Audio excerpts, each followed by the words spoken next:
Welcome to Art with Mrs. Cap, where we are going on a journey through the world of art and the many histories and cultures that influence it. Whether you're a kid or a kid at heart, wanting to learn more about the art world, this is the podcast for you. So join us as we journey through art with Mrs. Cap. Welcome to today's podcast. So we are going to be looking at a work of art by Pablo Picasso. Picasso is probably the most famous artist of the 20th century, and his name is so connected to art of the 20th century that even people who aren't art people know the name Picasso and make references. When they see someone who is artistic, they'll call him a little Picasso, or, mock them by calling him a Picasso or something like that. And so he's someone who really embodies the modern art movement of the 20th century. So it is only fitting that we look at one of his works today. The work we're looking at today is definitely not one of his most famous pieces when you think of Picasso and you picture his work.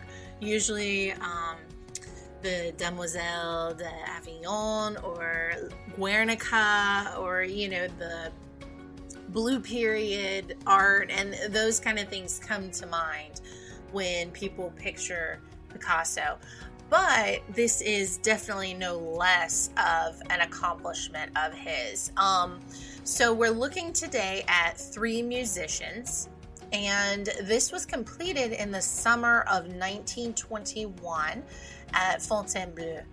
So if we look at this image, you see it's kind of blocky, which goes along with the Cubist style. It's kind of blocky. It almost looks like you've cut out pieces of paper and laid them down flat on the image and created this. But in fact, it is a painting. When we look at this, we see that there are some figures that seem to show up quite often in Picasso's work. In addition to being, an artist and so forth, he actually also loved theater and creating works of, stage art and so forth for theater. And so this is some characters from an old Italian comedy theater known as Commedia dell'arte. And so they're a familiar theme. This is a familiar theme in Picasso's work and a reoccurring set of characters. So we look here at the left, we see these kind of box-like spaces, and then we see a masked Piero that's playing the clarinet. A little to the right, we see a singing monk who is holding sheet music. And then at the very center, strumming a guitar, we see Harlequin.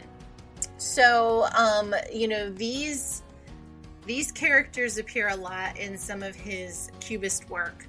But it is believed that Harlequin was a recurring stand-in for the artist himself. Like, he saw himself as Harlequin. And so, in a sense, it kind of served as a self-portrait of the artist. So we see these figures, repeated in some of his other works, but that's what we're seeing here are these three figures. So we've got the monk, we've got the Harlequin, and we've got the masked Piero.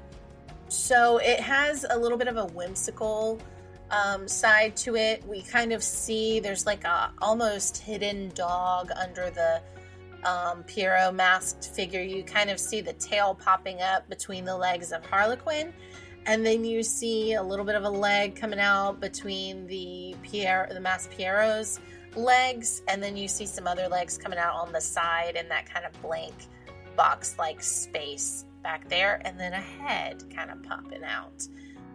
So you have to look a bit close, but you kind of see it.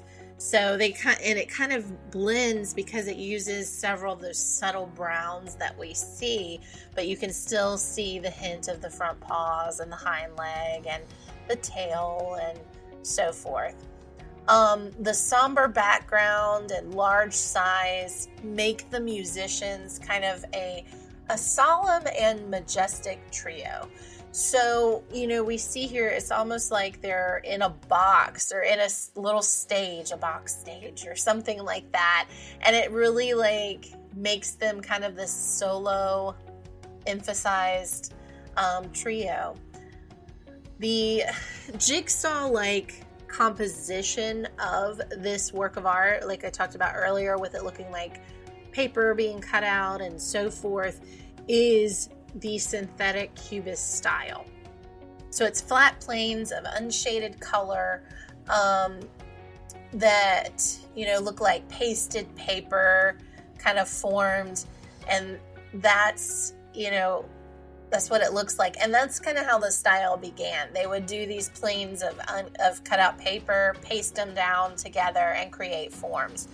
And so these overlapping shapes are at their most complex at the center of the picture, which is where the lightest hues, and it's unconcentrated, and so there's like this aura of darkness that surrounds the bright center. Along the frontal pose of the figures, this creates a feeling of gravity and monumentality, and it gives the three musicians kind of this mysterious, otherworldly air.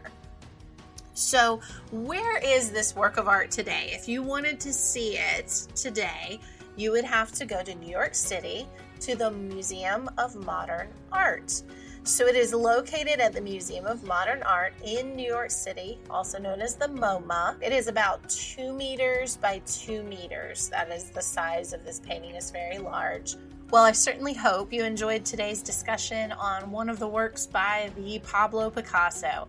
Obviously, there is no way we can cover everything about Pablo Picasso in one of these short episodes, but I hope you do join us for future episodes, and hopefully we'll have the opportunity to explore more of his works in these episodes. We hope you enjoyed today's podcast. Be sure to subscribe and check out more episodes as we travel through the world of art and art history to have a better understanding of our own ties to the culture and history of humanity.